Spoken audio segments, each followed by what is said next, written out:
Bueno, vamos a comenzar. Hoy es el último encuentro, el noveno y último encuentro de la diplomatura en Derecho Ambiental. El tema de hoy es efectivización de los derechos ambientales. El docente que va a dar la charla es Federico Maciocchi. Él es abogado, es docente de la Facultad de Derecho de la Universidad Nacional de Córdoba, es presidente del Club de Derecho y es abogado de causas ambientales de relevancia social. Así que bueno, bienvenidos a todos y Fede, te dejo con la gente. Bueno, buenas tardes a todos, gracias Lau. Bueno, un placer compartir esta tarde. No sé, por lo que veo hay gente que es de otras provincias inclusive, no sé cómo estarán allá, pero acá mucho calor. Así que bueno, espero que sea ameno este último encuentro. La verdad que he estado siguiendo las exposiciones y ha sido muy enriquecedor, así que espero poder. Les pido que nos silenciemos todos, nos silenciemos, así no se interrumpe la exposición. Así que bueno, les decía que espero estar a la altura de los docentes que precedieron y bueno, cerrar un poco la idea de cuando diseñamos este curso, cuando lo pensamos, dijimos, se nos ocurrió la idea de que la última clase fuera un poco a modo de síntesis, no para repasar lo que ya se expuso, sino la manera de cómo hacer efectivos muchos de los institutos que se estudiaron o que se expusieron en las clases anteriores. Entonces, soy consciente que si bien esto es un curso de Derecho Ambiental, quizás la mayoría de ustedes no sea especialista en Derecho, digamos, no sean abogados, por lo tanto, por ahí si yo me excedo un poco en lo técnico, me interrumpen y me piden que baje un poco al llano y hable un poco más claro, ¿no? Como abogados que hablamos medio difícil. Así que bueno, vamos a comenzar.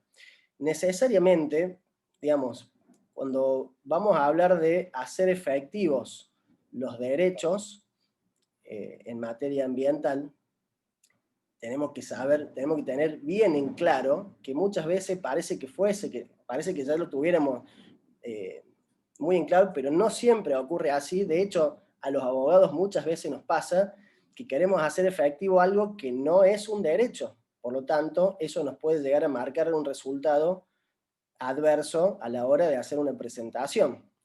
Entonces, necesariamente debemos repasar algunas ideas, algunos conceptos, para después de ahí volver a la parte de qué manera hacer efectivos esos derechos o esas atribuciones o facultades que nos pueden llegar a conferir las leyes o la Constitución. Entonces, yo he preparado para compartir pantalla, a ver, si me dan un segundo.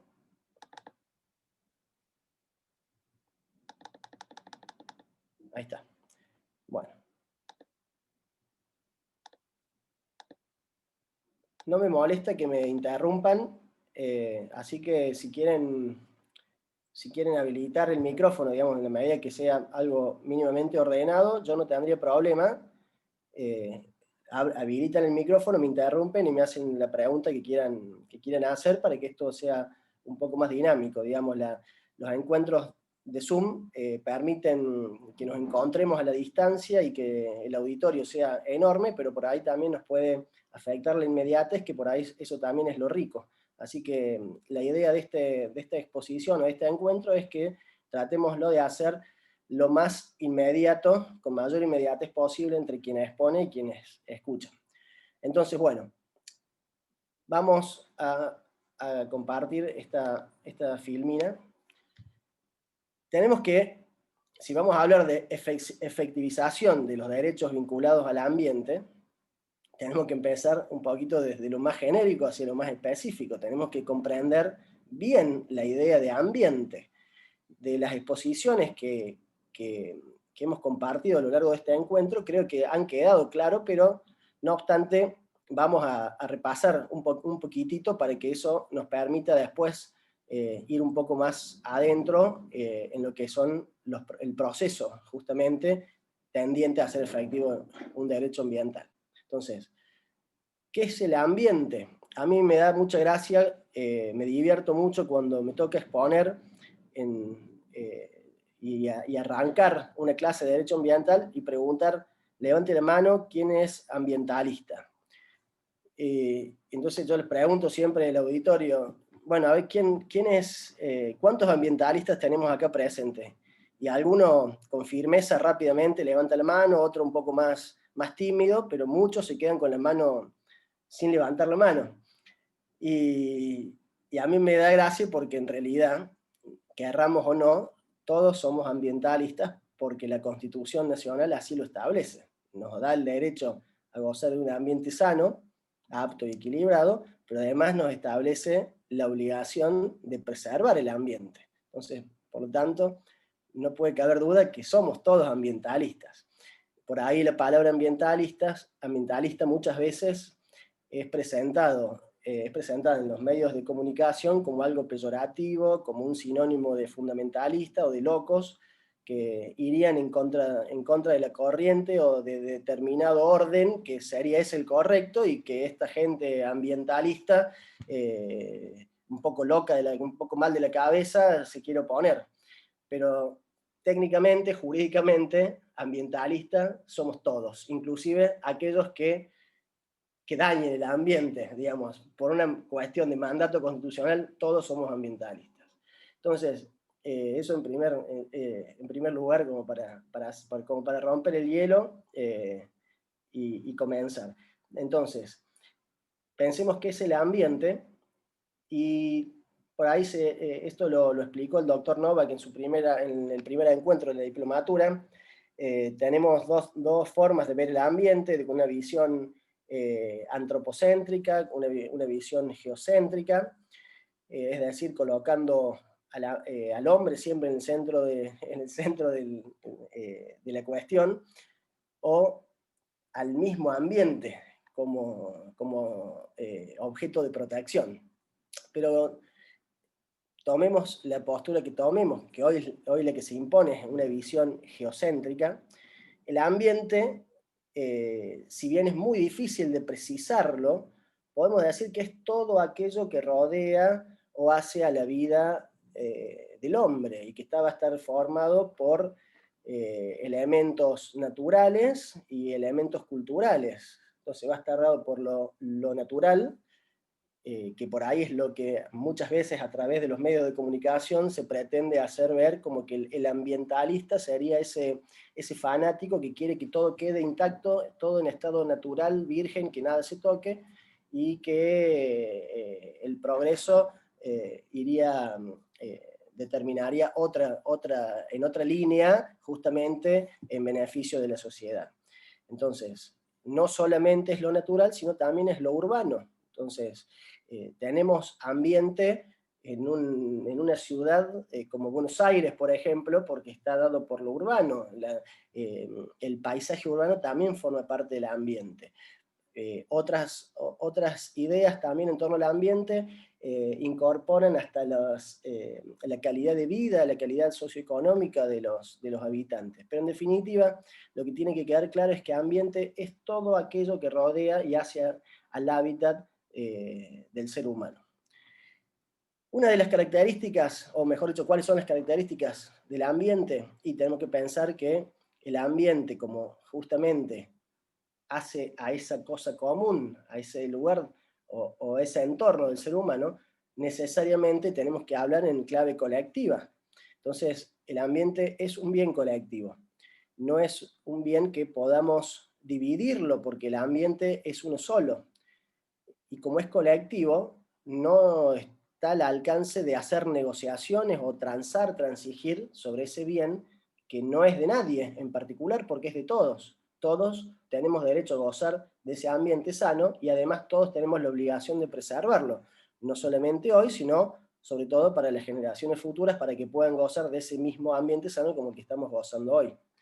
Entonces, ese bien colectivo no tiene titulares, o sea, no hay, como digamos, por lo general, cuando hablamos de derechos o de bienes, y siempre es que yo soy dueño de esto y yo hago lo que quiero y ejerzo mi derecho de propiedad, y si voy a vender, voy a enajenar, voy a alquilar, pero en definitivo voy a disponer yo de mi bien.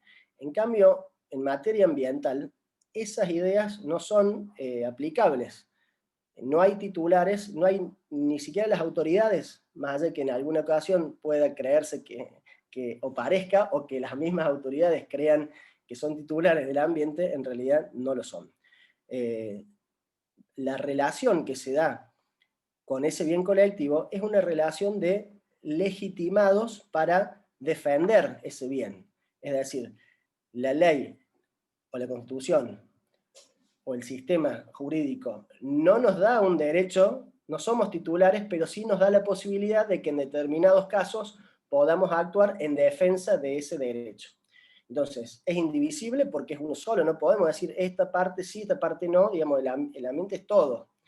Es inalienable, es decir, no es enajenable, no podemos disponer, no podemos vender, no podemos negociar. Y es obviamente, como dijimos, que hace al entorno del ser humano, es un derecho humano, porque es la condición para la vida del hombre. Entonces,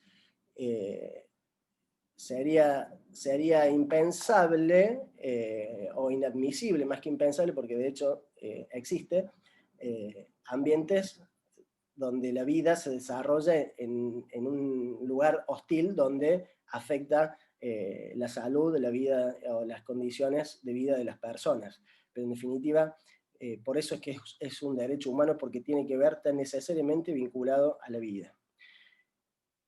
Seguimos adelante, entonces. El reconocimiento jurídico del ambiente, es decir, nuestro derecho, cómo reconoce al ambiente. Acá voy a hacer un pequeño paréntesis. Como dijimos que la naturaleza, o mejor dicho, como una de las características del ambiente es que es un bien colectivo, y todas esas consecuencias que se derivan de ser colectivo, no ser algo individual que nos podamos apropiar, tenemos que ubicarnos en la evolución del reconocimiento de los derechos.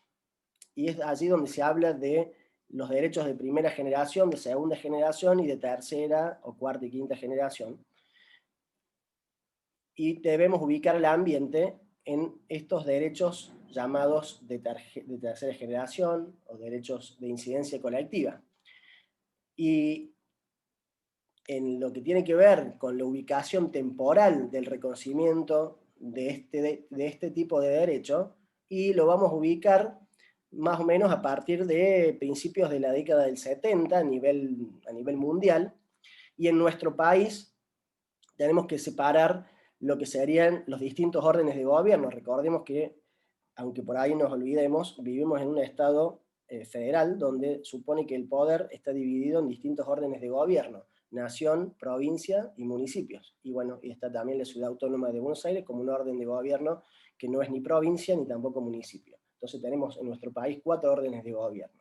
Entonces, a nivel nacional, el reconocimiento expreso del derecho al ambiente nace en el año 94, 1994, con la incorporación del artículo 41 de la Constitución Nacional, donde se establece lo que yo les acabo de mencionar, donde establece la Constitución que todos los habitantes de la nación gozan del derecho a un ambiente sano, apto y equilibrado, donde las actividades que se desarrollen en el presente no pueden comprometer las generaciones futuras, que el daño ambiental va a generar prioritariamente la obligación de recomponer, bueno, en fin, pero en nuestro derecho, a nivel nacional, se reconoce expresamente en el año 94, pero a nivel provincial, ese reconocimiento expreso es anterior. En nuestra provincia de Córdoba, por ejemplo, comienza en el año 87. Nosotros pensemos que con la vuelta de la democracia, luego del último golpe militar, las provincias comenzaron un proceso de reformas constitucionales donde fueron incorporando nuevos derechos y nuevas garantías, entre ellos los derechos de incidencia colectiva, y allí encontramos al ambiente. Otras provincias, las provincias más nuevas, tuvieron la posibilidad de incorporarlo, inclusive antes de 1970, en el año 57 creo, la provincia de Neuquén en su constitución ya habla del derecho al ambiente. Pero en definitiva, si nosotros queremos ubicar dónde está reconocido el derecho al ambiente, pues nos tenemos que ir a la Constitución Nacional, a la Constitución Provincial, y en virtud del artículo 41 de la Constitución Nacional, donde justamente habla del derecho al ambiente, más adelante señala la Constitución y establece un sistema de legislar en materia ambiental. Esto quizás lo que yo les estoy explicando suena un poco aburrido, pero es fundamental tenerlo claro para poder pasar a la segunda parte, que tiene que ver con el ejercicio de todo este sistema de derechos y de modos de hacerlos efectivos. Entonces, como les decía, la Constitución Nacional en su artículo 41 establece un sistema sobre cómo se va a legislar en materia ambiental y establece que la Nación, a través del Congreso, va a dictar las leyes de presupuestos mínimos de protección ambiental, es decir, va a unificar en todo el territorio de nuestro país una base, un mínimo de protección ambiental. Normas que las provincias y también obviamente los municipios pueden complementar, es decir, pueden avanzar en la protección de esos, en la protección del ambiente. Entonces, en virtud de ese artículo 41 es que se sanciona la primer ley de presupuestos mínimos de protección ambiental, que es la Ley General del Ambiente número 25675, una ley muy importante, que ya la vamos a ver a continuación. Entonces, la Ley General del Ambiente es una norma constitucional porque nace del artículo 41 de la Constitución Nacional y es, digamos, el ABC para ubicarnos jurídicamente en lo que tiene que ver con el ambiente. Como ley complementaria, como les decía, Nación dicta los presupuestos mínimos de protección ambiental y la Nación y las provincias complementan. En nuestra provincia de Córdoba tenemos la ley 10.208, sancionada en el año 2014, que es una ley también que rige la política ambiental y establece una serie de institutos y vías para hacer efectivos los derechos ambientales. Y a partir del año 2015, donde se modifica o se deroga el Código Civil y se sanciona el Código Civil y Comercial, también se reconoce allí el derecho ambiental. Luego tenemos también las normas del derecho internacional público, los tratados internacionales que tienen jerarquía constitucional y que es derecho vigente, por más que muchas veces nuestras autoridades en los distintos órdenes, sobre todo a nivel judicial, muchas veces lo desconozcan porque directamente no conocen o lo desconocen porque no lo quieren aplicar. Pero las normas del derecho público internacional son también fuente y es derecho vigente, y es muy importante tenerlo presente. Ya les voy a mencionar algún caso, cuando veamos les contaré algún caso que me ha tocado defender o estudiar, donde es muy importante conocer las normas del derecho internacional. Bueno, veamos rápidamente la Ley General del Ambiente. Entre las cosas que establece la Ley General del Ambiente, establece en los primeros artículos, en el artículo 4, establece una serie de principios. Yo mencioné acá los principios más importantes, que son los que por ahí nos pueden servir para fundamentar, es decir, para justificar un pedido de acceso a la justicia en defensa del ambiente.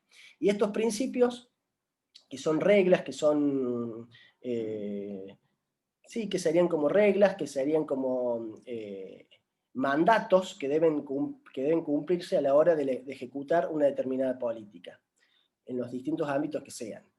Entonces tenemos un principio de congruencia, principio de prevención, principio de precaución. Estos dos principios de prevención y de precaución son principios que obligan, ya vamos a ver cuando repasemos también la idea de daño ambiental. Estos principios de prevención y de precaución son principios que obligan a actuar antes de que el daño ambiental se produzca. Es decir, imponen un anticipo de la tutela del ambiente. Y que se van a diferenciar, el de prevención y el de precaución, en lo que tiene que ver con el grado de conocimiento que se tenga sobre la posibilidad del acaecimiento del daño. Entonces, con respecto al principio de prevención, nosotros frente al daño tenemos un grado de probabilidad, o sea, es posible que ocurra un daño. Es probable que el daño suceda, puede que no, pero puede que sí. Entonces, en virtud del principio de prevención, estamos obligados a actuar para evitar que el daño ocurra o morigerar si es algo que no se puede prever. Y el principio de precaución, estamos en el grado de conocimiento de la incerteza científica, es decir, no sabemos si esta actividad o esta obra puede provocar un daño ambiental, pero eso no es obstáculo para que tomemos todas las medidas tendientes a evitar el daño. La equidad intergeneracional lo tenemos expresamente en ese artículo 4 de la Ley General del Ambiente, que también está replicado en la Ley de Córdoba. Los mismos principios que tenemos en el artículo 4, los tenemos en el artículo 4 también de la Ley de Ambiente 10.208 de la provincia de Córdoba. El principio de equidad intergeneracional también lo encontramos en la Constitución Nacional, cuando nos establece que todos los habitantes de la nación gozan del derecho a un ambiente sano, apto y equilibrado, donde las actividades que se realicen en el presente no puedan comprometer el ambiente de las generaciones futuras. O sea que nosotros estamos hoy obligados a dejar a nuestro porvenir un ambiente igual o más apto o más sano que en el que nos encontramos.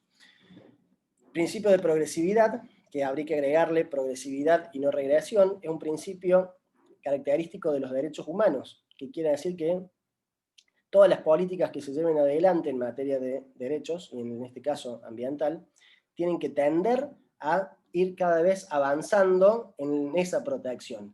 Y no regresión justamente es como que tiene una cláusula de que no puede desandarse ese camino que se emprenda en defensa del ambiente. Ya les voy a mostrar después, les voy a explicar cuando vayamos viendo un poco las acciones judiciales en defensa del ambiente, en qué caso se viola este principio y qué caso nos puede servir estos principios para fundar una acción judicial.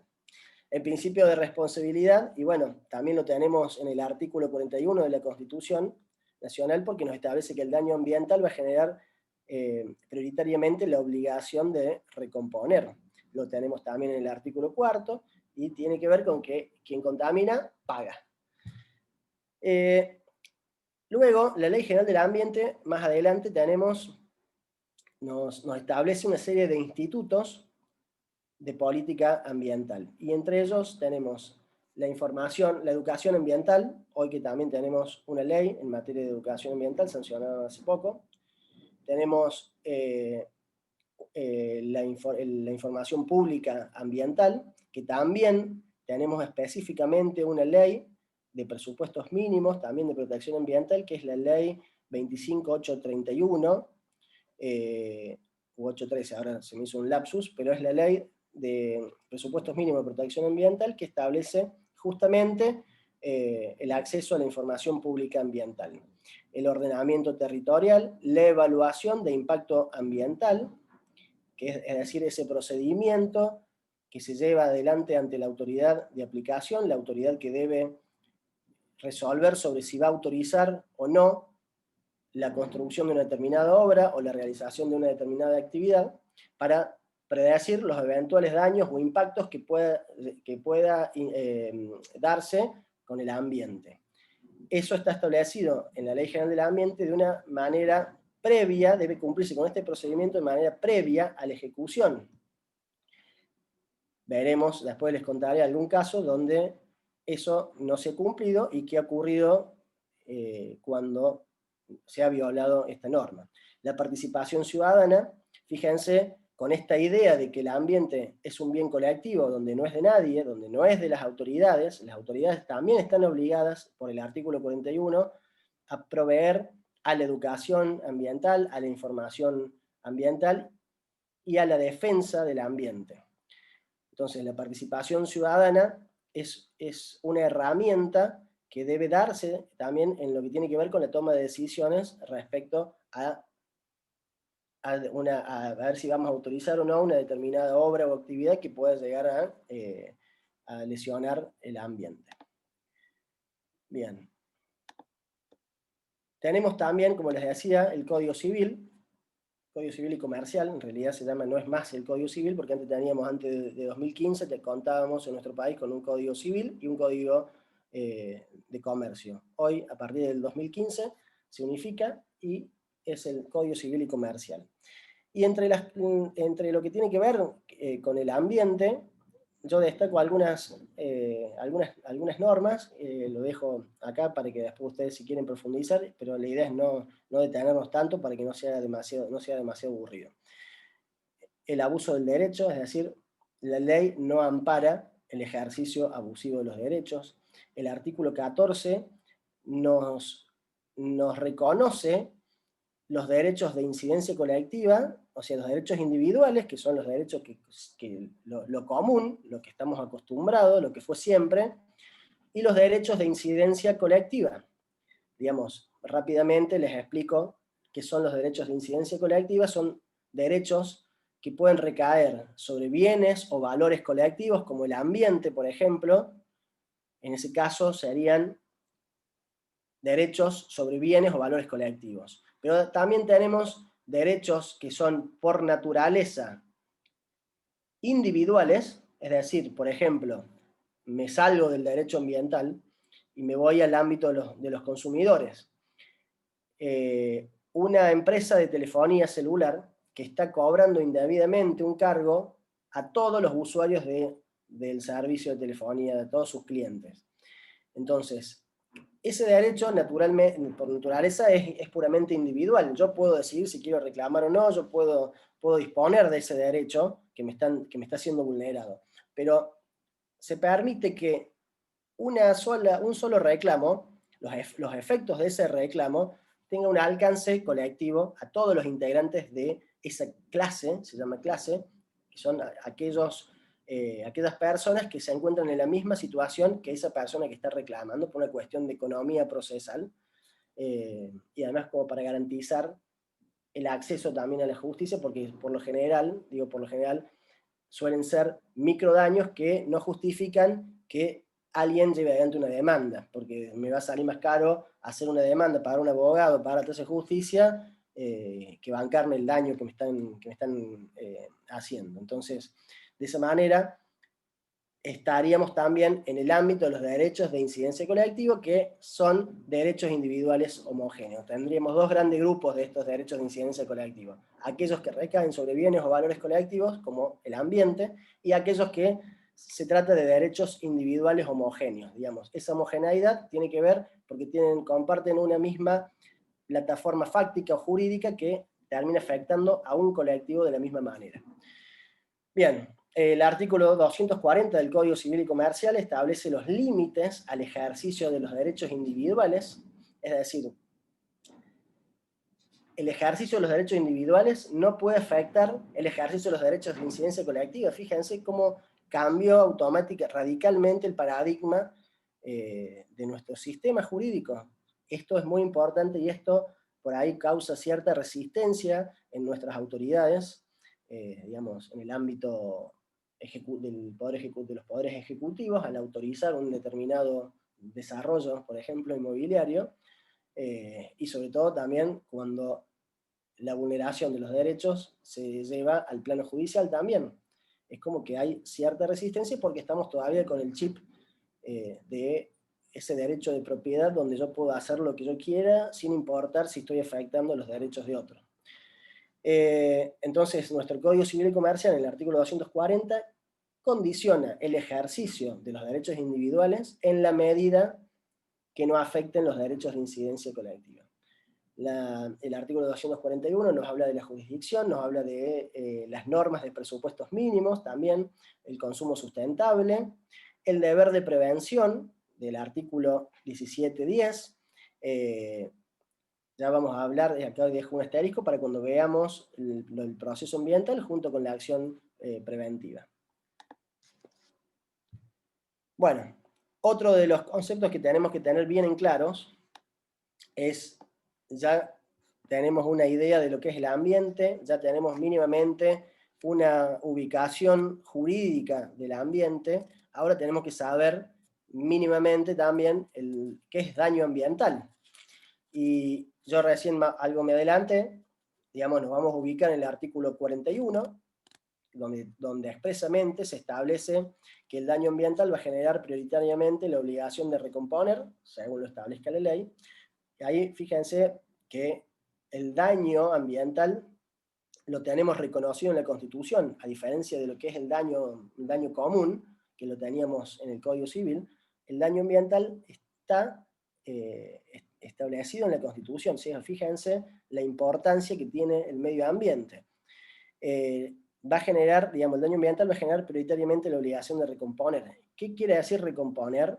Recomponer quiere decir volver las cosas al estado anterior que se encontraban antes del daño ambiental. Ya veremos que una de las características del daño ambiental es que es de muy difícil, casi imposible, recomposición.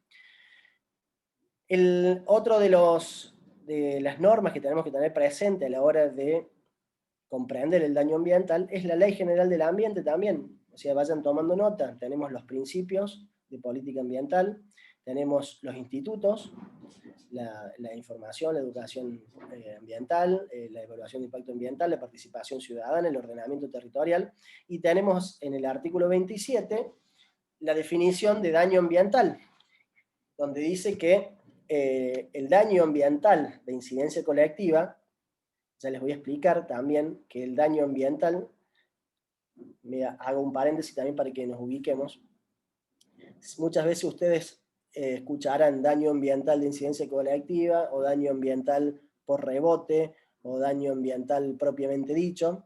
El daño ambiental propiamente dicho es ese daño que se ocasiona al ambiente como bien colectivo. Y el daño ambiental por rebote es el daño, es un daño individual que sufre la persona como consecuencia, o sea, sufre el daño o una lesión en sus bienes o en sus intereses, como consecuencia de ese daño ambiental propiamente dicho. Es decir, un caso de contaminación de los ríos, de las aguas, y una persona que bebió esa agua y sufre una enfermedad, pues ese daño que sufre esa persona va a ser un daño ambiental por rebote, porque el daño ambiental propiamente dicho va a estar en la contaminación de esas aguas, que ese río forma parte del ambiente como bien colectivo.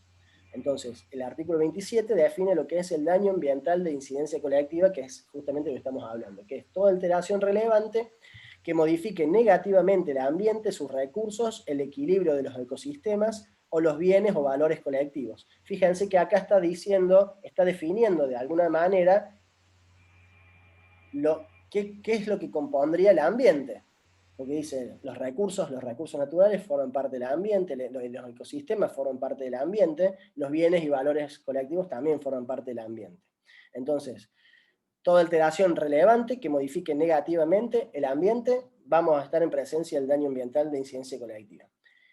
Y desde 2015, con la sanción del Código Civil y Comercial, en el artículo 1737, se establece que hay daño cuando haya una lesión, cuando se lesione un derecho o un interés no reprobado por el ordenamiento jurídico que tenga por objeto la persona, el patrimonio o un derecho de incidencia colectiva. Fíjense acá también cómo se reconoce expresamente el derecho de incidencia colectiva, y allí podemos hablar perfectamente de medio ambiente.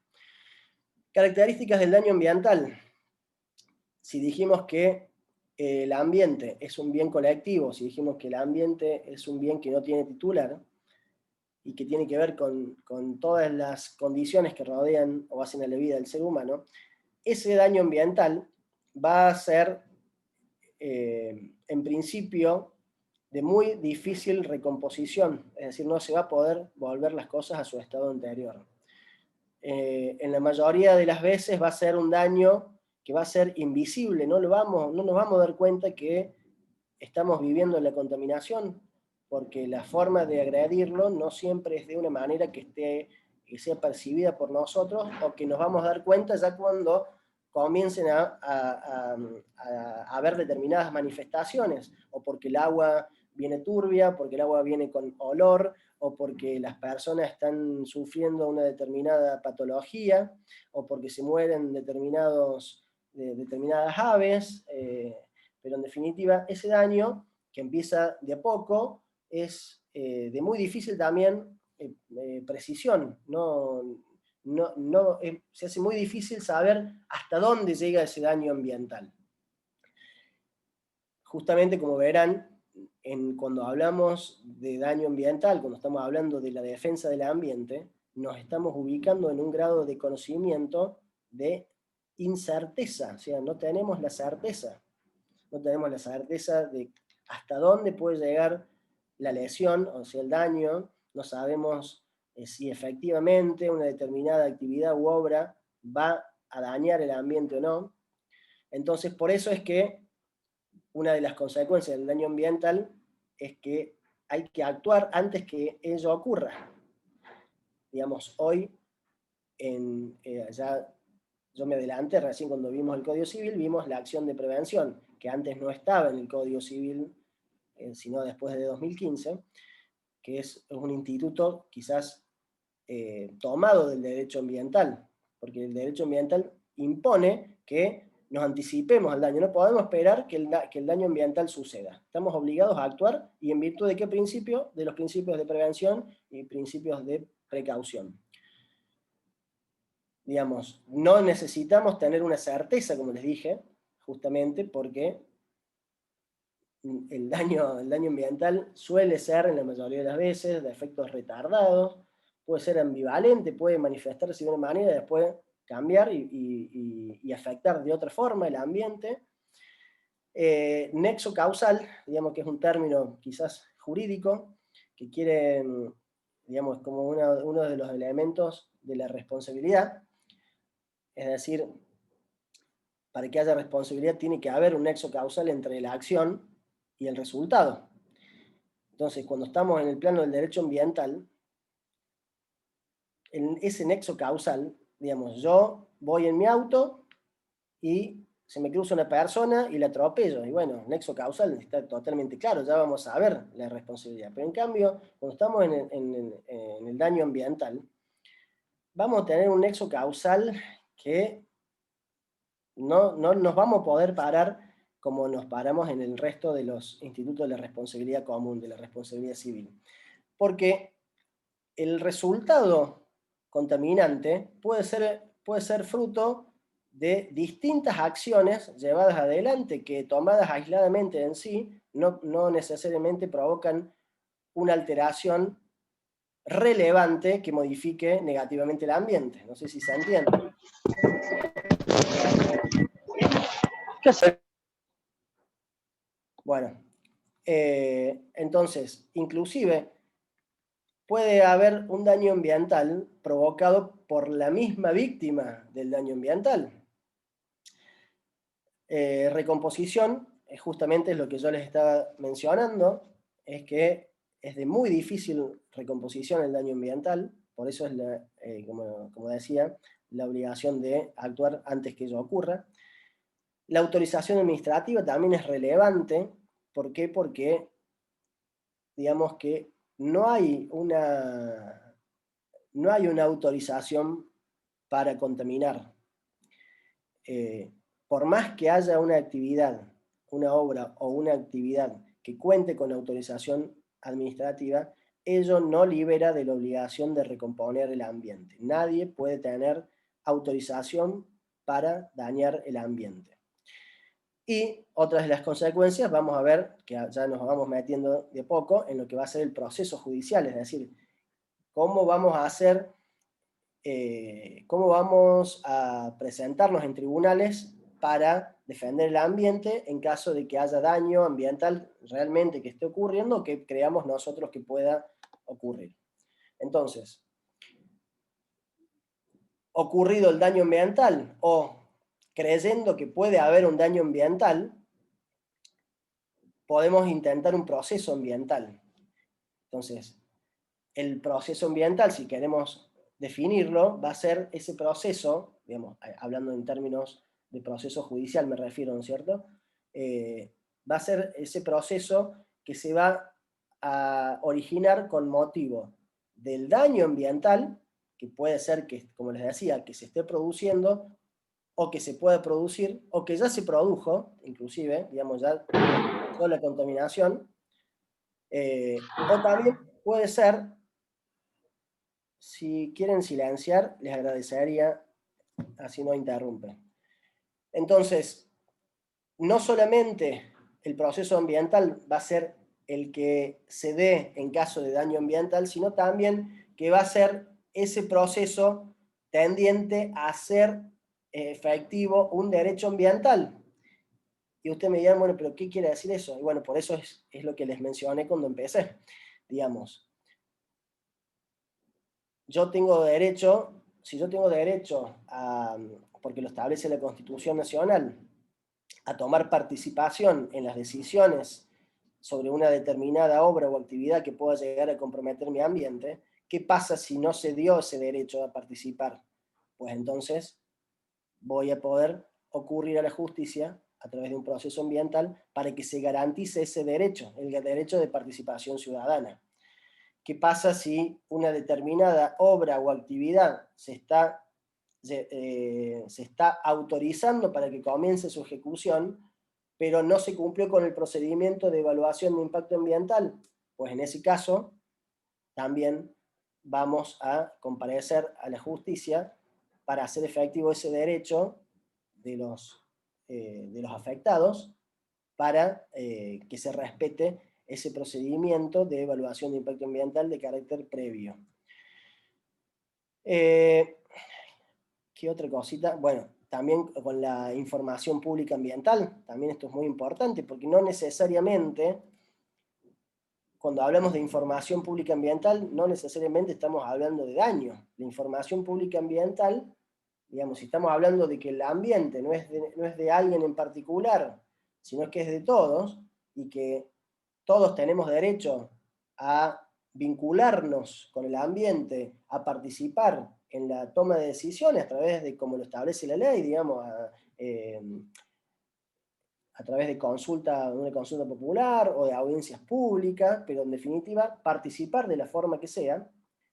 ¿Cómo voy a participar yo si no sé de qué se trata lo que se va a decidir o lo que se está hablando? Y bueno, pues para eso necesito previamente acceder a la información. Y muchas veces se lleva adelante todo un circo en las autoridades donde pretenden demostrar que están cumpliendo con estos institutos del derecho ambiental, pero violan uno que es la condición y lo fundamental, que es la información pública.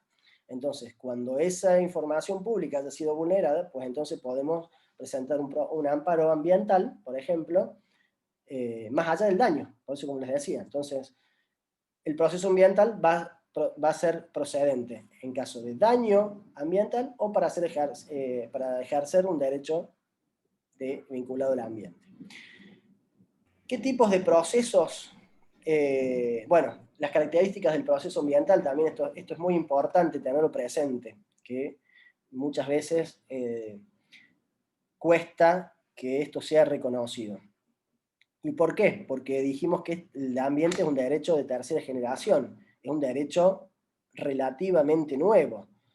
Entonces, y que rompe muchos moldes, muchas costumbres, muchas estructuras, y siempre va a estar atravesado por dos cuestiones invisibles que son muy importantes, que es una cuestión política y una cuestión económica. Así que fíjense lo difícil que es hacer efectivo o pelear o defender los derechos ambientales ya en un plano judicial. Digamos, porque si ya estamos hablando de un plano judicial, es que ya hemos quemado varios cartuchos previamente. Entonces, si queremos pensar o analizar las características del proceso ambiental, y tenemos que ver las características del ambiente, si dijimos que el ambiente era un bien colectivo, pues el proceso ambiental va a ser un proceso colectivo. Y esto de lo colectivo va a tener unas implicancias que no van a ser menores.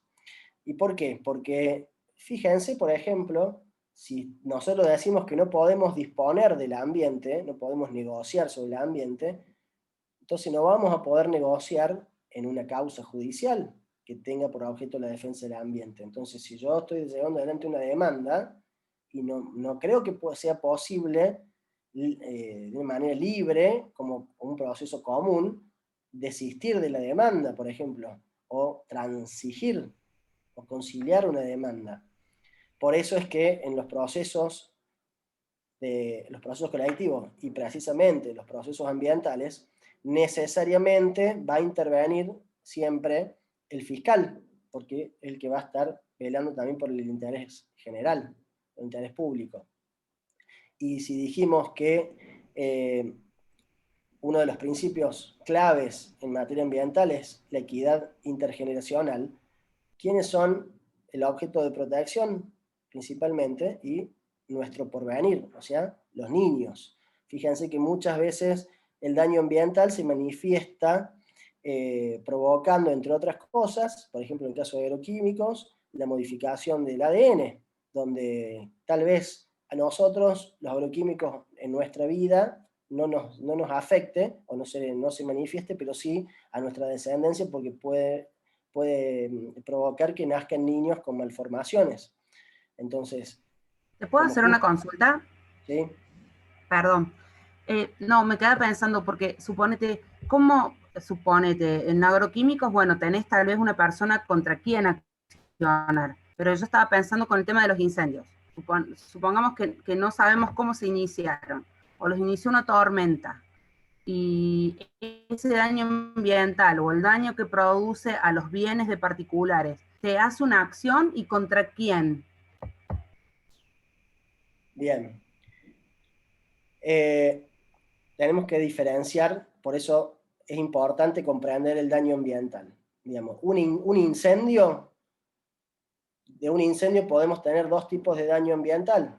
El daño ambiental propiamente dicho, ese daño ambiental de incidencia colectiva que va a afectar, por ejemplo, el bosque nativo, y si ese incendio arrasó mi casa, o mi casa de fin de semana, o mi casa donde yo vivo, bueno, ahí me va a estar provocando un daño particular. Todos los reclamos que yo haga en defensa de mis derechos estrictamente individuales, no se van a aplicar todos estos principios que estamos viendo que son propios del derecho ambiental, pero como bien colectivo. O sea, esto quizás es un poco técnico y no sé si me pueden llegar a entender en el escaso tiempo que tenemos. Pero, digamos, hay que tener claro que cuando estamos a esta exposición de hoy, es el proceso ambiental de incidencia colectiva, es decir, ese proceso que se inicia en defensa del ambiente como bien colectivo, no de los daños estrictamente individuales que se pueden sufrir como consecuencia del daño ambiental. Y si vos me preguntas contra quién se demanda, por eso te digo, si me decís el daño ambiental como bien colectivo, o sea, si vos querés defender el ambiente, y bueno, posiblemente sea una demanda contra el Estado. Una demanda contra el Estado, ¿por qué? Porque el artículo 41 establece la obligación de nuestras autoridades de proveer a la defensa del ambiente. El tema es que, digamos, tampoco se puede responsabilizar al Estado por cada hecho ilícito donde pueda que no esté fuera del alcance. Allí deberíamos analizar, en el caso concreto, a ver cuáles fueron las medidas que se llevaron adelante para proteger el ambiente, si estamos hablando en el caso de los incendios, a ver qué es lo que habían hecho, si resulta que nunca hicieron nada, y bueno, posiblemente allí haya una obligación. Entonces, las características del daño ambiental, del proceso ambiental, es un proceso de incidencia colectiva, como les decía, y eso es un tema que es muy importante porque lo va a diferenciar de ese proceso clásico, ese proceso de uno contra uno, es decir, por ejemplo, un choque, como les decía, o un despido, es siempre hacia el trabajador contra su empleador, que le va a reclamar la indemnización, donde siempre vamos a tener esa controversia de uno contra uno, donde el juez va a ser ese tercero imparcial que solamente va a conocer lo que las partes le someten a su conocimiento a través de la prueba que a su vez va a ser sobre los hechos que estén controvertidos, porque los hechos que están reconocidos el juez los va a tomar por cierto. En cambio, en el ámbito del proceso ambiental, eso es totalmente distinto. El proceso ambiental vamos a estar más cerca de lo que es un proceso penal, en el sentido de ese perfil del magistrado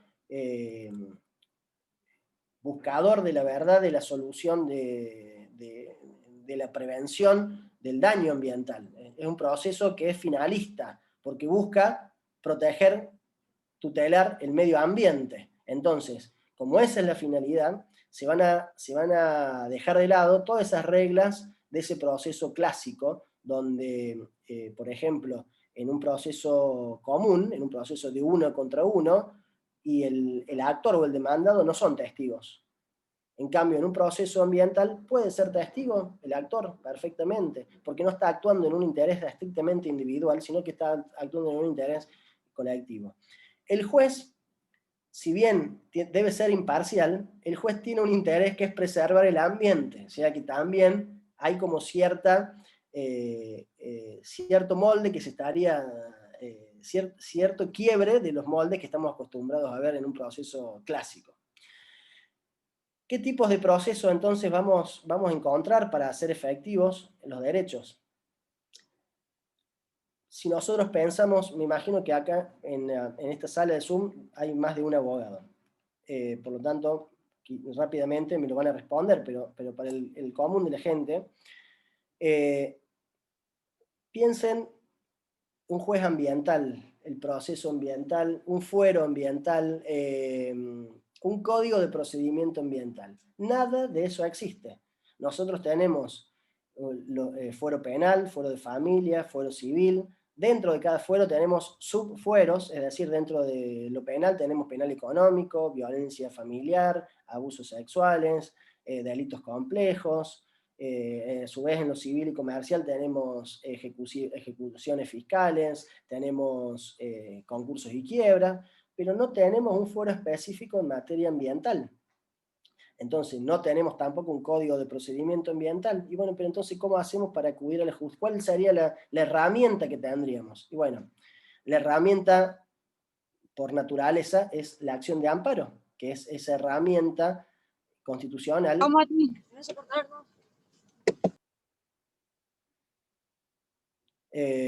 Entonces, como les decía, tenemos la acción de amparo. No es solamente la única vía judicial para hacer efectivos los derechos, porque también tendríamos la acción declarativa de certeza o la acción de prevención del daño del Código Civil y Comercial. Se los voy a explicar rápidamente, pero mi intención es hablar de la acción de amparo ambiental, porque sería la acción, digamos, la herramienta más eficaz por naturaleza. La acción declarativa de certeza solamente va a tener por objeto darnos la certidumbre sobre una determinada, sobre el alcance de una determinada norma o actividad, pero no habría un principio de ejecución. Entonces, si que nosotros creemos que una actividad está por afectar el ambiente o que ya ha comenzado a llevarse adelante, pues no podríamos llevar adelante una acción declarativa de certeza. Podríamos intentar una acción de prevención o podríamos intentar directamente una acción de amparo. Si no se nos da la información que nosotros solicitamos, pues entonces ocurriríamos a través de una acción de amparo ambiental, de acceso a la información pública. Entonces, veamos lo que es la acción de amparo ambiental. Tenemos que empecemos viendo el objeto de la defensa del amparo ambiental. ¿Y qué va a ser? Va a ser justamente derechos de incidencia colectiva. ¿Por qué? Porque vamos a estar defendiendo ese ambiente entendido como bien colectivo, o sea, bien transindividual.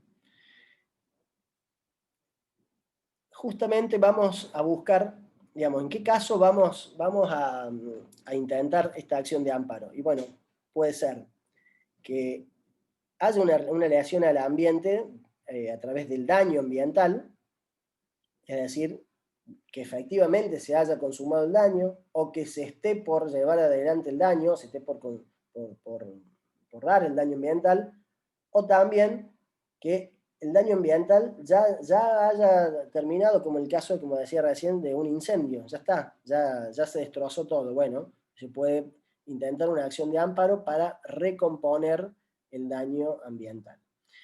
Pero también, como les dije anteriormente, hay otras maneras de lesionar los derechos ambientales, que es justamente, como les decía, por ejemplo, la información pública, la falta de la violación al procedimiento administrativo todo el procedimiento de evaluación de impacto ambiental, la participación ciudadana. Entonces, en esos casos es viable una acción de amparo ambiental donde no va a haber daño, como les dije anteriormente. Las pretensiones que se pueden hacer valer a través de un amparo ambiental, es decir, ¿qué buscamos a través de la acción de amparo? Como también me adelanté recién, podemos tener por objeto prevenir el daño, y esa prevención del daño puede ser bien primigenia, donde queremos primero saber qué es lo que se está por hacer, digamos, buscar información que nos ha sido ocultada, o podemos pedir también la nulidad de una autorización. Por ejemplo, se autorizó la construcción o la instalación de una empresa que sabemos que va a contaminar y que no ha cumplido con los institutos de la participación ciudadana y no se realizó la evaluación de impacto ambiental. Sin embargo, se la ha autorizado. Bueno, entonces el amparo ambiental puede buscar que se declare nula esa autorización, todo ese trámite administrativo. Otro de los objetos que puede intentarse a través de la acción de amparo ambiental es el cese. Por ejemplo, en el caso de los incendios, que se estén produciendo los incendios, podemos intentar una acción de amparo ambiental, o la tala de bosques, por ejemplo, es decir, en el momento en que se está llevando adelante el daño ambiental. También podemos intentarlo con el fin de recomponer ese daño ambiental, como también ya lo dije recién. Entonces, objeto de la tutela, es decir, ¿qué queremos proteger? Ambiente como bien de incidencia colectiva. ¿Es necesario que haya daño ambiental? No siempre es necesario que haya daño ambiental. Puede no haberlo, puede ni siquiera lo estamos pensando porque se están violando cuestiones procedimentales. ¿Qué vamos a intentar? Y bueno, podemos intentar la prevención, el cese o la recomposición del daño. ¿Y quiénes son los que pueden intentar una acción de amparo también? Esto es muy importante, porque más de una vez alguien puede decir, che, pero metamos un amparo. Bueno, pero veamos si estamos legitimados, es decir, si podemos estar en juicio, si podemos llevar adelante una acción. Entonces, para estudiar quiénes estarían legitimados para intentar una acción de amparo ambiental, tenemos que estudiar la Constitución. Artículo 43 de la Constitución Nacional, donde nos establece expresamente esta garantía, nos dice que las ONGs y el Defensor del Pueblo están legitimadas para interponer la acción de amparo de incidencia colectiva. ¿Esta es la única norma? No. Tenemos también la Ley General del Ambiente, que legitima no solamente a las ONG y al Defensor del Pueblo, sino que también legitima a la nación, a las provincias y a los municipios de acuerdo a dónde se encuentre ese daño. Y tenemos también la ley complementaria en nuestra provincia de Córdoba, que establece que la acción de amparo ambiental la puede intentar, además de lo que ya está establecido en la Constitución y en la Ley General del Ambiente, el Ministerio Público Fiscal, el fiscal de Estado, pero además agrega que lo puede hacer cualquier persona que accione en nombre de un interés público o derecho colectivo. O sea que abre la posibilidad, la ley de Córdoba, a que cualquiera que invoque un interés público o un derecho colectivo pueda deducir una acción de amparo ambiental. Acá también tenemos que analizar la legitimación en base también al tipo de pretensión, es decir, al objeto. Por ejemplo, ¿por qué? Porque el cese, digamos, ¿qué sería lo que permitiría que cualquier persona pueda intentar una acción de amparo? Y cuando ya se está produciendo el daño ambiental, es decir, que cese el daño. Entonces, la Ley General del Ambiente, por ejemplo, legitima a cualquier persona a deducir la acción de amparo ambiental para hacer cesar el daño. Pero en cambio, cuando se trate de prevención o recomposición, solamente estarían legitimados el afectado, el defensor del pueblo, las ONG o los municipios.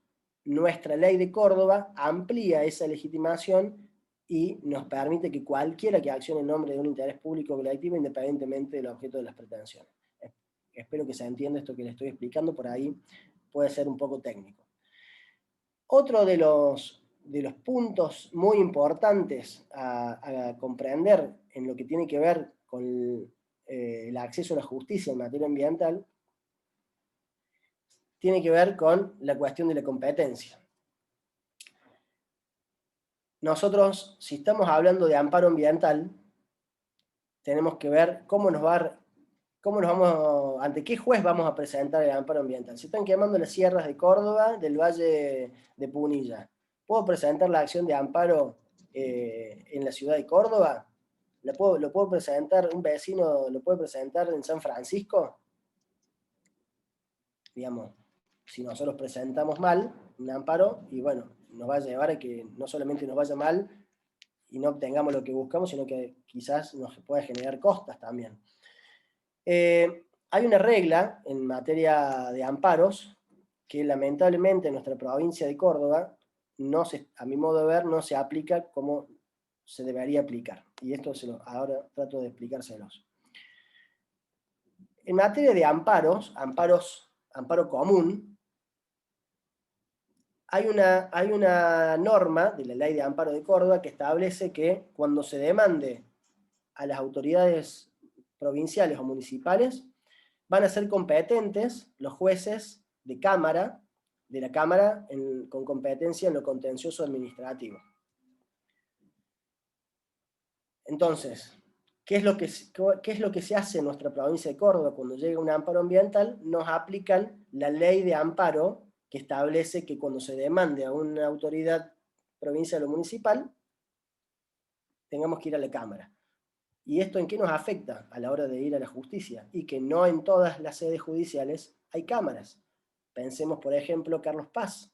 Carlos Paz tiene cámara, no tiene cámara, tiene juzgado de primera instancia, la cámara está en la ciudad de Córdoba. Jesús María no tiene cámara en la ciudad de Córdoba. Pero fíjense esta distancia. Huinca Renancó tiene juez de primera instancia y la Cámara está en Río Cuarto, o sea que entre Huinca, la distancia de Huinca a Río Cuarto es de 200 kilómetros. Imagínense presentar un amparo ambiental defendiendo el ambiente en Huinca Renancó, hay que hacerse 400 kilómetros entre ida y vuelta. Por eso, a mi modo de ver, nuestros tribunales no están aplicando realmente lo que deben aplicar, porque no solamente que el amparo común es distinto del amparo ambiental, porque el objeto de la defensa es distinto, es un derecho completamente distinto, sino por eso es importante la parte teórica para que nos podamos ubicar en la naturaleza de los derechos que estamos defendiendo. El amparo común tiene por objeto defender un derecho estrictamente individual. En cambio, el amparo ambiental tiene por objeto defender un derecho de tercera generación. La acción de amparo clásica nace en el año 57 y 58, a través de unos fallos de la Corte Suprema, que 10 años después, en la época de Onganía, se sanciona la Ley Nacional 16986, que es replicada en Córdoba y sigue vigente, es decir, de la época del proceso de Onganía, de 1967, la ley. Desde ese entonces rige nuestra ley en Córdoba, es la ley que rige la acción de amparo. Pero esa acción de amparo, como les digo, es una acción de amparo estrictamente individual. No se hablaba de amparo ambiental, en esa época no existía el derecho al ambiente.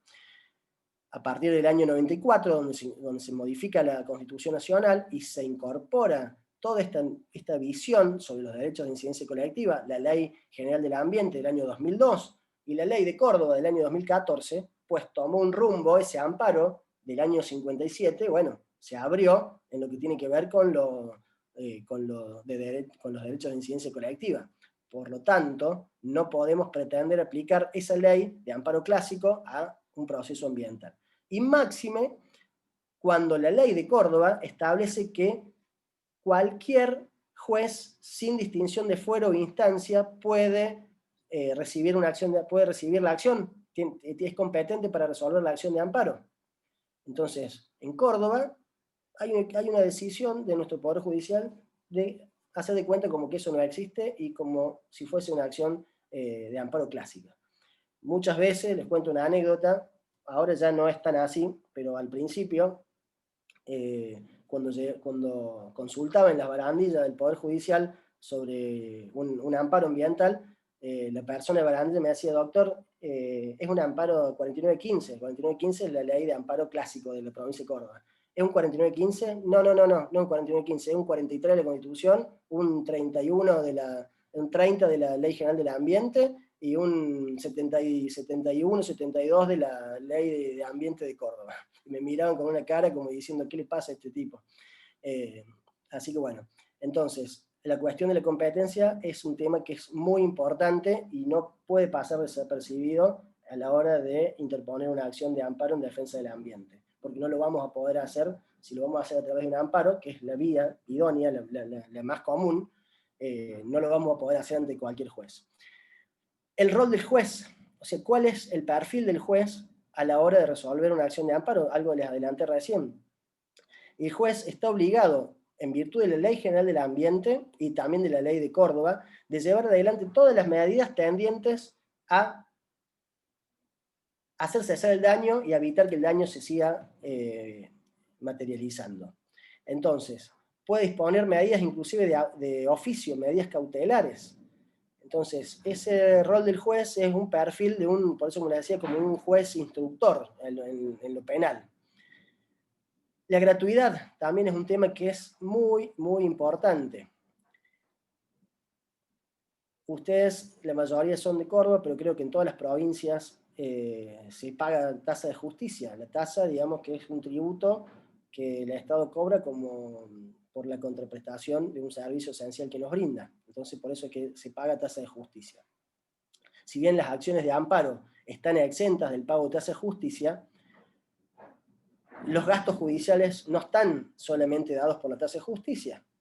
El pago de los peritos oficiales que piden adelanto de gastos, las eventuales costas si es que nos va mal y perdimos. Es decir, hay un montón de gastos que se dan en diligencias, notificaciones, pedidos de informe, o sea, se dan un montón de gastos durante la tramitación de un juicio, que eso atentaría contra el principio de gratuidad que rige el proceso ambiental, que ese principio de gratuidad no está expresamente establecido en la Ley General del Ambiente, sino que dice, la Ley General del Ambiente establece en su artículo 32 que el acceso a la justicia en materia ambiental no va a admitir ninguna restricción de ningún tipo o especie.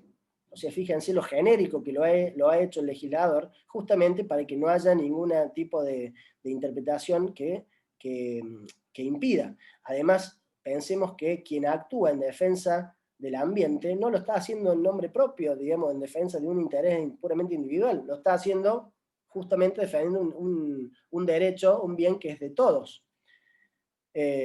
O sea que si ya tiene una carga de tener que salir a buscar un abogado, de pelear judicialmente la causa, además le vamos a imponer también el riesgo de que si le va mal, pueda correr con las costas. Y si pensamos que una de las características del proceso ambiental es que hay una lucha que es muy, muy despareja, porque justamente los conflictos ambientales ya lo han visto ustedes en las clases anteriores, los conflictos ambientales están atravesados por dos cuestiones invisibles, que es lo económico y lo político. Imagínense, en caso de que resulte perdidosa la parte actora, ¿cuánto pagaría de honorarios por haber paralizado una obra de una multinacional? O sea, no le va a alcanzar la vida de sus tataranietos para pagar esas costas. Otro de los temas, bueno, acá también con respecto a la gratuidad hago un asterisco, y este tema es muy importante también, que personalmente estoy muy expectante porque tengo algunas causas en la justicia donde la gratuidad está siendo hackeada, pero recientemente se ha sancionado la ley que ratifica el Acuerdo de Escazú. El Acuerdo de Escazú establece, entre otras cosas, también la garantía de la gratuidad.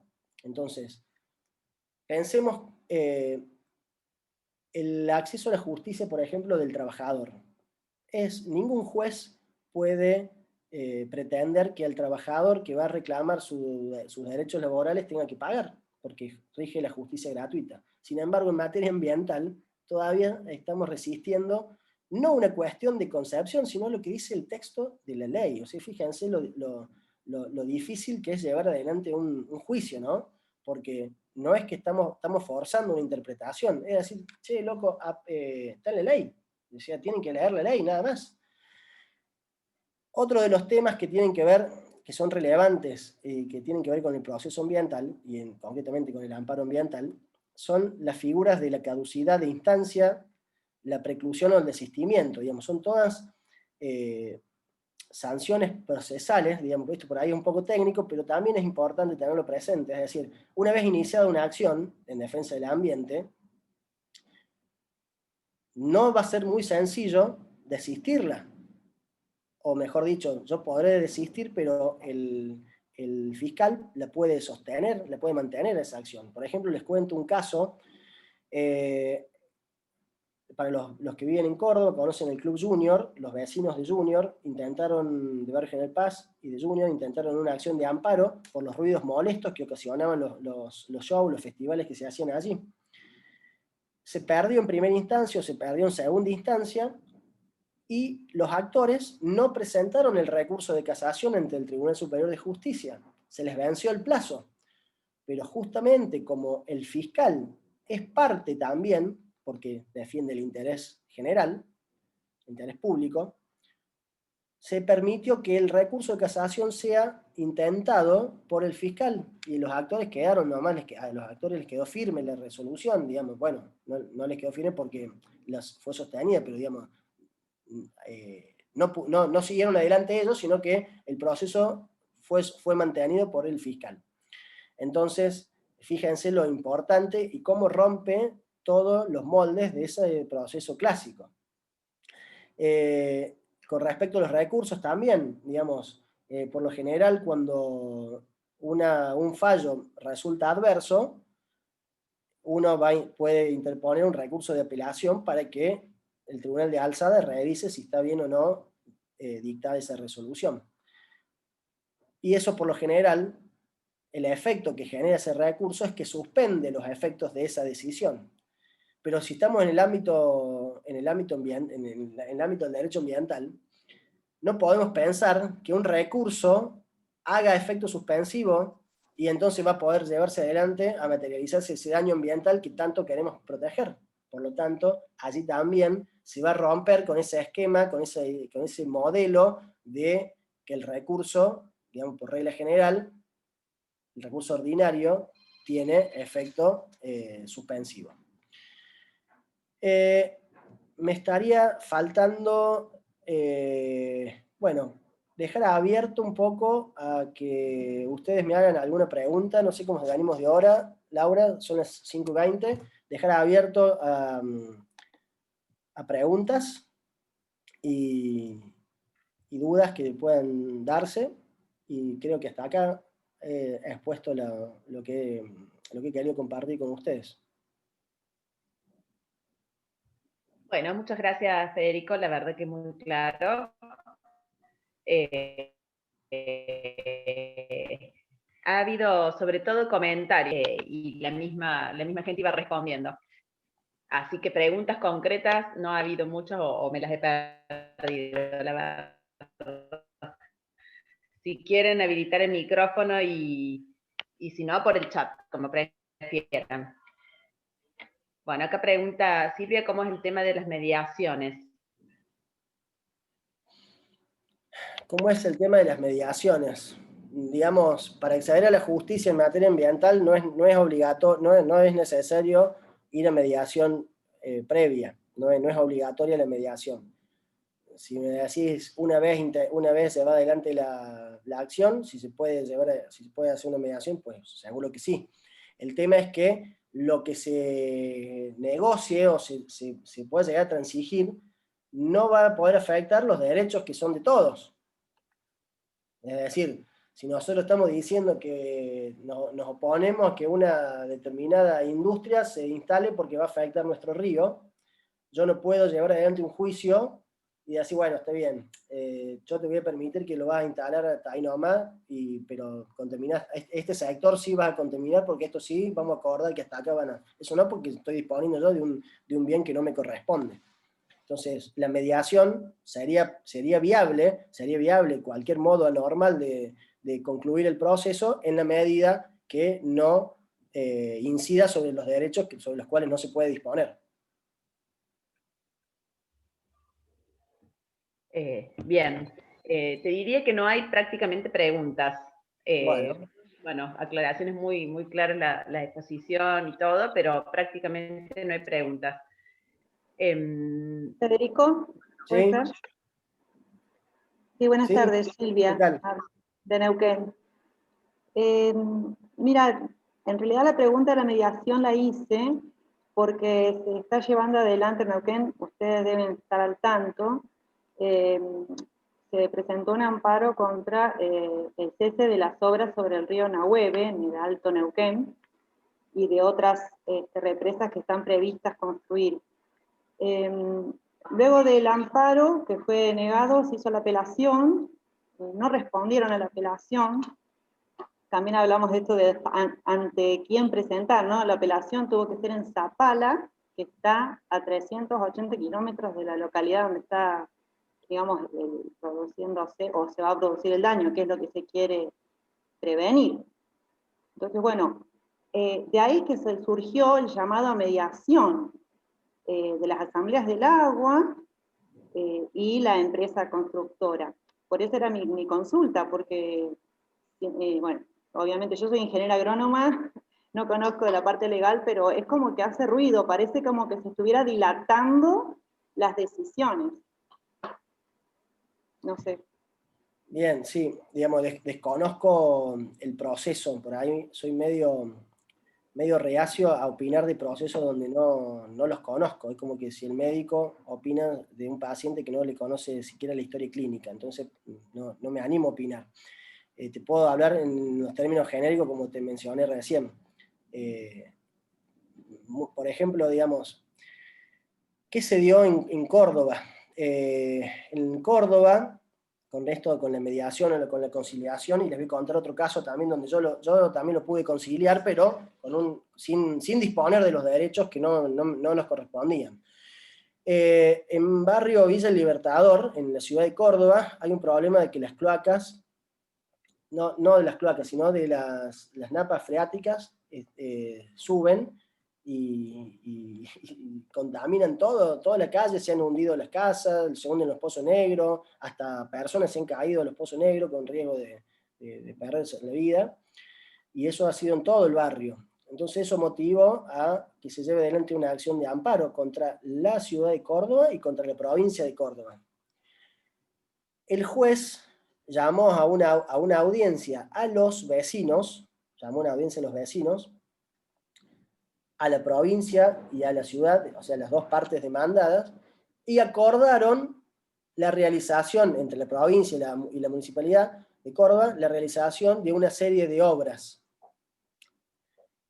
Los actores aceptaron eso, pero entre las cosas que aceptaron que que si llegaba a haber algún incumplimiento de eso que estaban acordado, no iban a poder ejecutarlo judicialmente, sino que previamente iban a tener que ir al defensor del pueblo para hacer una mediación. Yo cuando leí eso me agarraba la cabeza. ¿Y por qué? Digamos, me parece bárbaro que se haya acordado que van a hacer unas obras y que al final no haga falta que dicte una sentencia el juez porque ya nuestras autoridades estaban tomando carta en el asunto. Pero el problema es que ahí estaban disponiendo de un derecho que no pueden disponer, que es el derecho de acceder a la justicia en defensa de un bien, de un derecho colectivo. O sea, y además, es decir, no voy a poder demandar porque previamente voy a tener que ir al defensor del pueblo. Y les cuento otro dato también, para que vean lo difícil que es llevar adelante una acción aquí en la provincia de Córdoba, el defensor del pueblo de la nación, de acuerdo al artículo 43 de la Constitución, tiene legitimación para llevar adelante una acción de amparo. Digamos, hoy no tenemos defensor del pueblo, así que eso sería imposible. Hace años que nuestro país no tiene defensor del pueblo.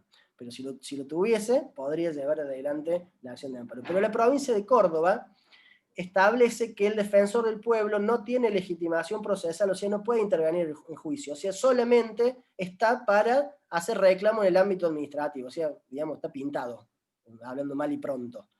Entonces, este funcionario que está pintado a los ojos de los derechos de incidencia colectiva, porque no los puede hacer valer en sede judicial, sí lo trae el juez para hacer una mediación, o sea, una cosa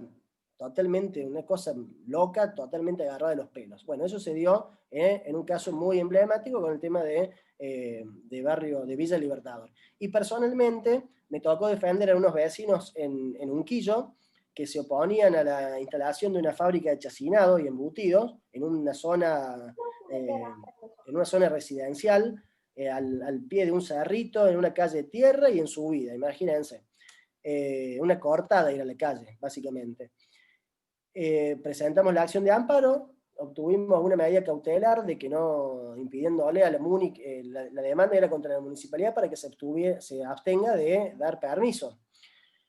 Y después conciliamos con la municipalidad, antes de la sentencia vino la municipalidad y dijo, nos allanamos, está bien, y nos obligamos a que no vamos a dar la autorización. Y bueno, en esos términos, obviamente, se concilió el juicio, se cerró, pero no se dispuso de ese derecho al ambiente, que es lo que no podría darse. O si se da, sería algo que estaría al margen de la ley. No sé si se entendió lo que les expliqué. Sí, muchas gracias, Federico. Bueno, bárbaro. Bueno, gente, ha sido un gusto. Bueno, hay otra pregunta. Dice, si en virtud del principio de prevención la justicia lo aplica como una medida de carácter cautelar. Perdón, no escuché, Lau, ¿cómo es? Sí, dice, en virtud del principio de prevención, ¿la justicia lo aplica como una medida de carácter cautelar? Sí, puede que sí o puede que no. A ver, está bien la pregunta, pero se impone explicarlo bien. La medida cautelar es una medida que se da en el marco de un proceso, que es para asegurar que cuando se dicte la resolución, ese derecho no quede ilusorio porque se haya perdido. Entonces, para asegurar, se dicta una medida cautelar, pero después, al resolver sobre el fondo, el juez puede no dar la razón y revocar esa medida cautelar y rechazar la demanda. Pero en materia ambiental puede haber una resolución de fondo de tipo cautelar. Por ejemplo, cuando llevé adelante la acción de amparo con respecto a la instalación de Monsanto en Malvinas Argentinas, esa demanda era de naturaleza cautelar. ¿Por qué? Porque decíamos que la Municipalidad de Malvinas Argentina había autorizado la instalación de una empresa que iba a contaminar sin haber cumplido con los procedimientos de evaluación de impacto ambiental y participación ciudadana. Por lo tanto, en la cautelar nos rechazaron, digamos, la ganamos en primera instancia, el Tribunal Superior de Justicia lo revocó y le permitió. Y después cuando llegamos a la Cámara, ya sobre el fondo, sobre la sentencia definitiva, fue un fallo de naturaleza cautelar porque dijo no, cautelarmente no le vamos a permitir hasta que no cumplan con esos procedimientos. No sé si se entiende.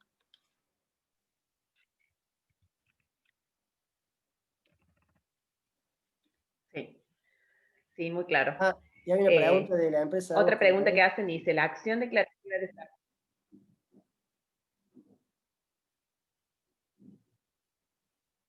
Perdón, Fede, no te escuché. No, te escucho, yo te interrumpí, perdón. Sí.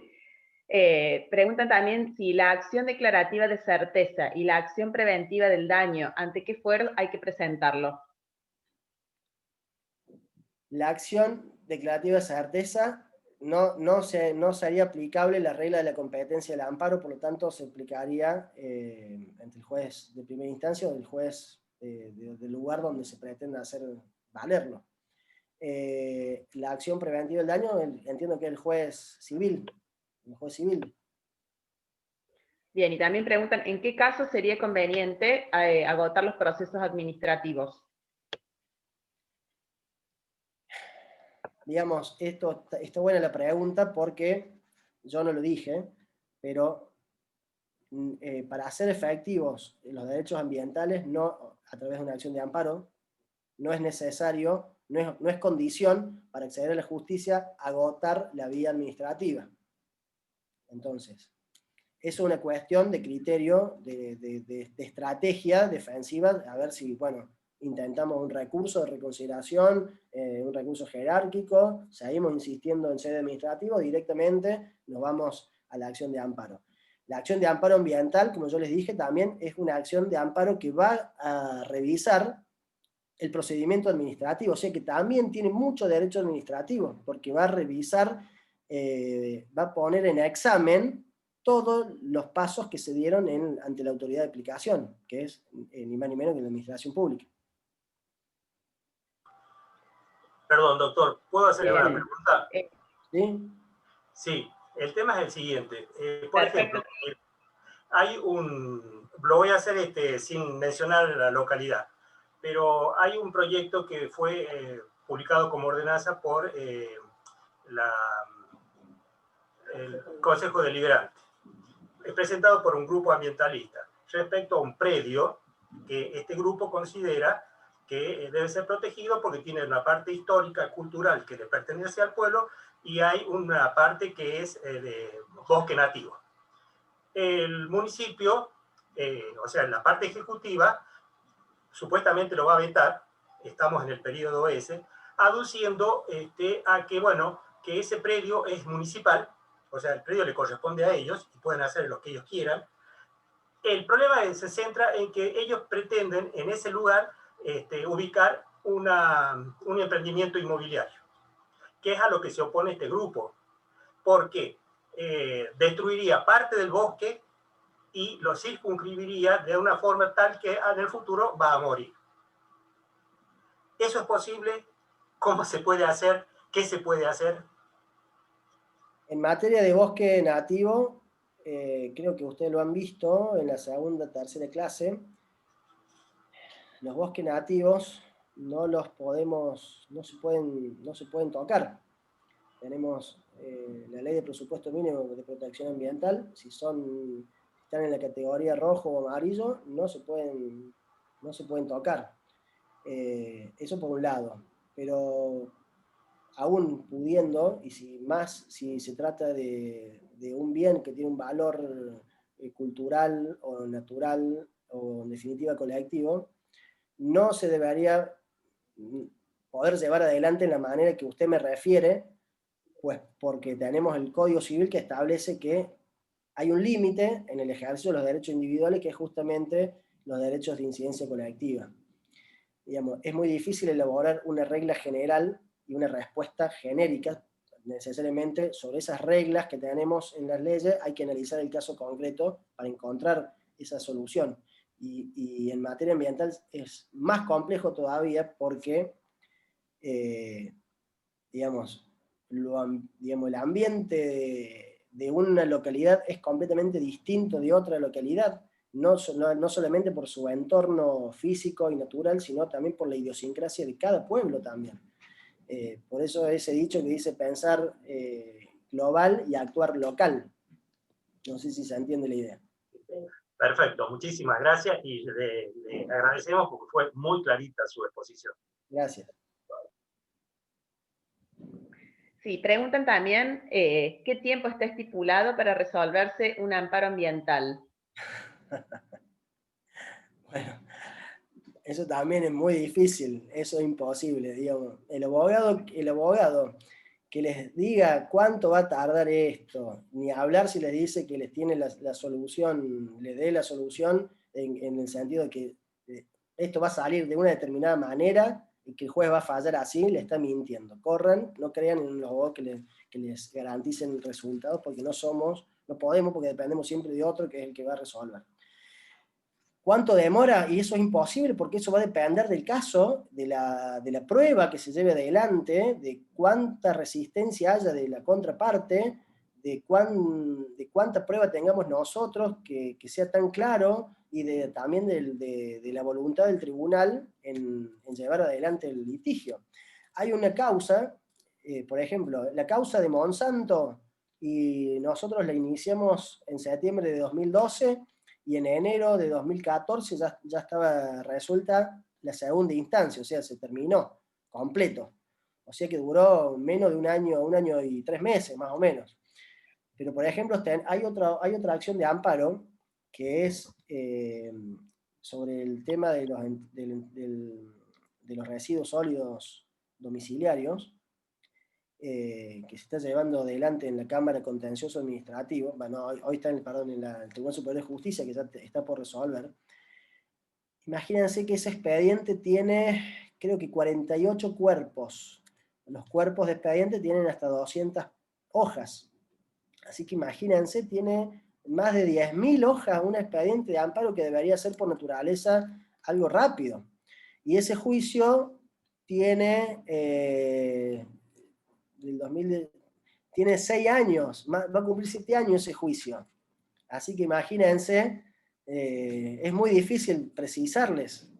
Es muy difícil. Muchas veces uno intenta una acción de amparo y lo logra instalarlo bien, está bien plantada la causa, que no le queda otra a la contraparte que venir a allanarse o desistir de ese emprendimiento directamente.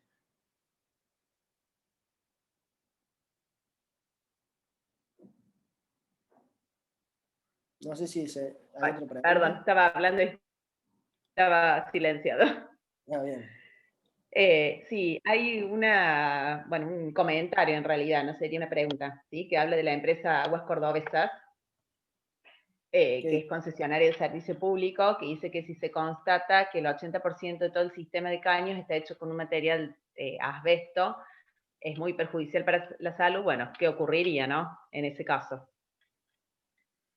Bien, sí, si eso se constata, sí, digamos, se puede intentar una acción de amparo ambiental justamente para hacer cesar ese daño que estaría por la utilización del asbesto, que está prohibido, que sabemos que causa daño en la salud. Bien, bueno, me parece que estarían más o menos las respuestas dadas a las preguntas. Creo que no quedó nada en el tintero. Bueno, si quedó alguna pregunta en tintero, pueden activar el micrófono y preguntar directamente.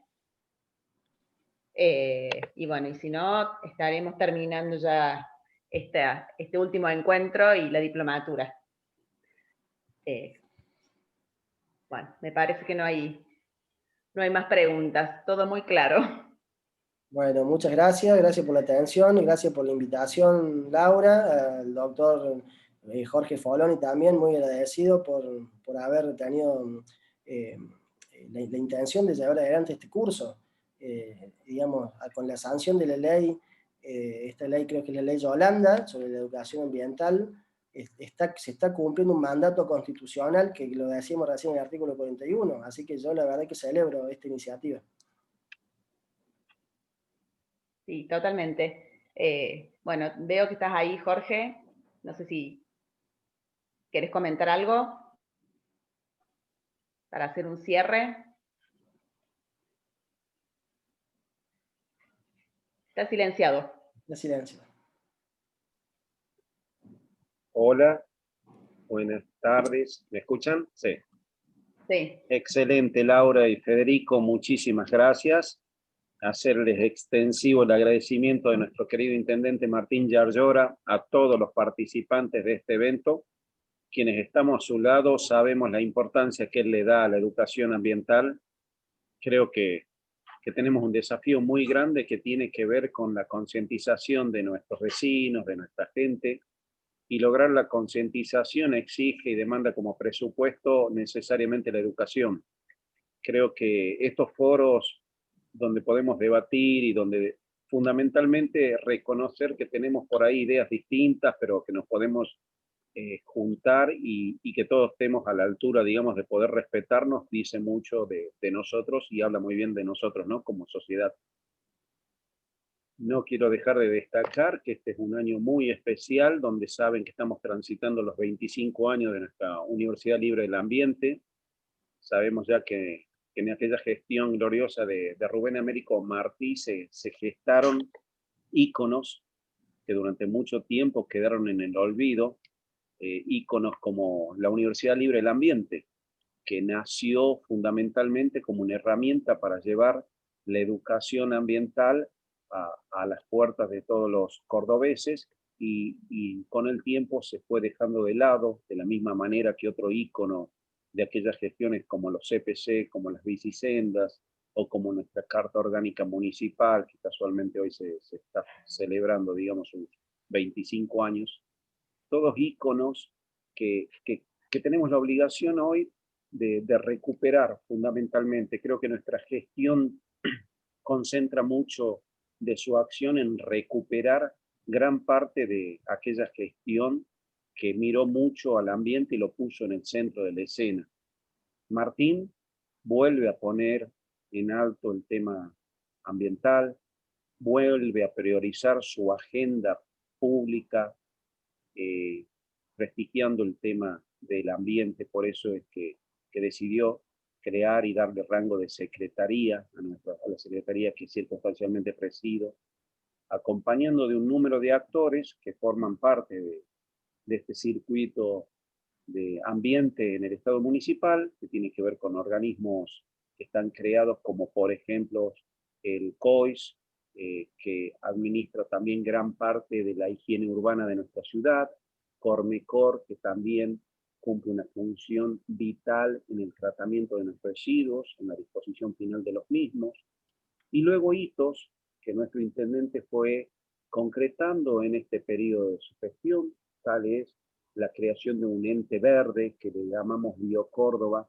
desde el cual vamos a desplegar muchísima de nuestra estrategia, transformándola en acciones para mejorar y revestir y fortalecer la institucionalidad de nuestro sistema ambiental, mejorando el día a día de los cordobeses.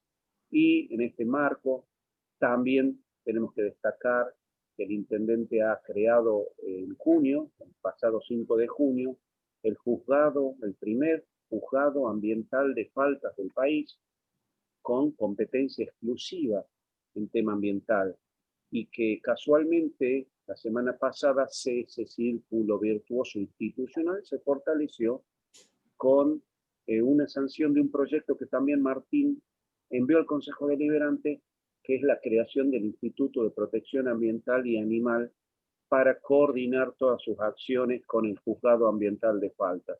Entonces hoy tenemos una institución fuerte en tema ambiental. Estamos listos como para avanzar y que el 2021 nos encuentre bien posicionados para tomar el toro por las astas, como bien dice, y empezar a gestionar el tema ambiente como esta ciudad se merece. Recordemos que fueron muchos años donde el tema ambiental no estuvo en la agenda municipal. Por eso esos edificios icónicos, esas obras icónicas como el Jardín Botánico o como la misma ULA, la universidad, se transformaron en edificios que fueron corroídos por el tiempo y nada más. La idea es recuperar toda esa institución, toda la institucionalidad, y consolidar lo que Martín le gusta decir, el polo ambiental de Córdoba, allá donde está ubicada hoy la ULA, el Jardín Botánico, y ahora en breve va a anunciar también la consolidación del Instituto de Protección Ambiental y Animal en el Jardín Botánico, junto a nuestra querida Reserva Urbana San Martín. Todo ese circuito institucional complementado y fortalecido por un ente que es el BioCórdoba, que nació para proteger a los animales que hoy están en cautiverio, va a desplegar sus acciones hacia toda la ciudad también. Creo que todos estos son hitos que quedan ya grabados para las próximas agendas de los futuros gobiernos. Nadie va a poder borrar ninguna de estos logros que en poco tiempo Martín fue consiguiendo.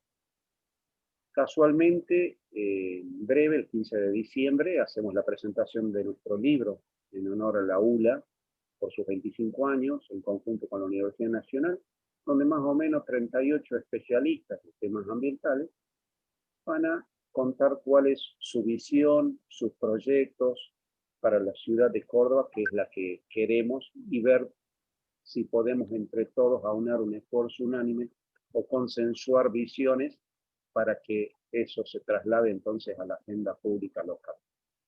Agradecerle su compromiso por la educación.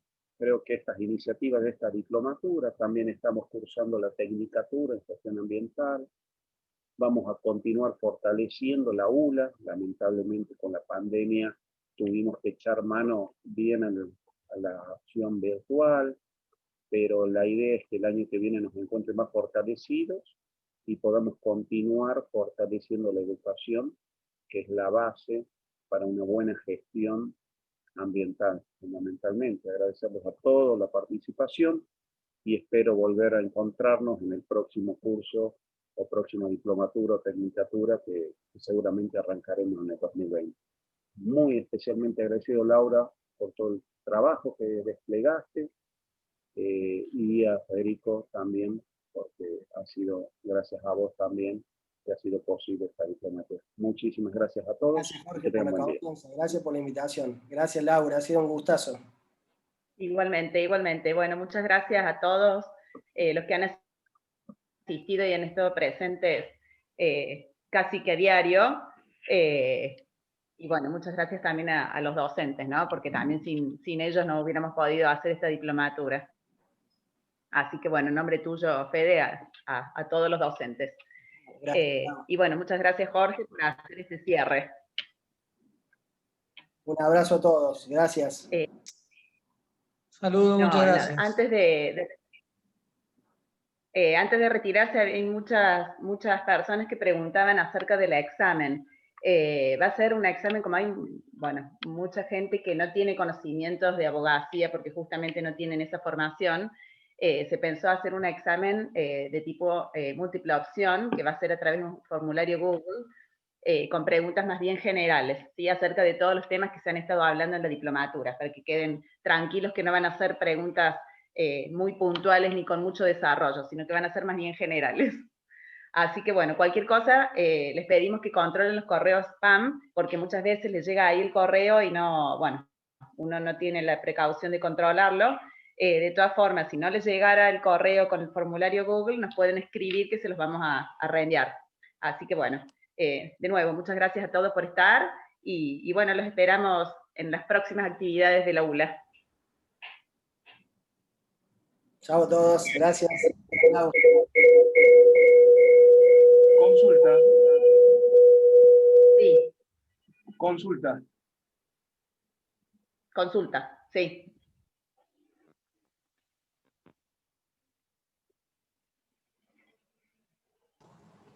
Una consultita. Sí, pregunte. ¿Los formularios van a estar habilitados para hacer el examen en un horario determinado?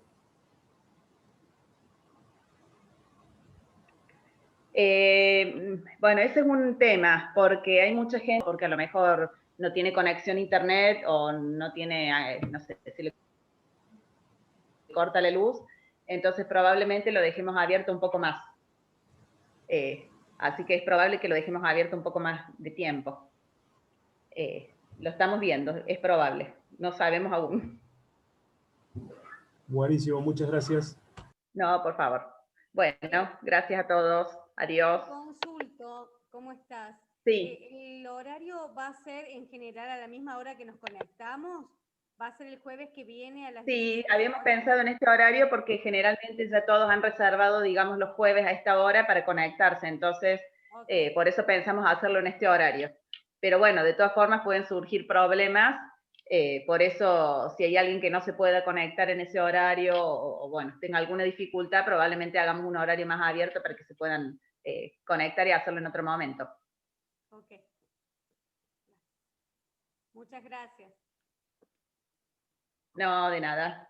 Bueno, si no hay más preguntas, entonces nos despedimos.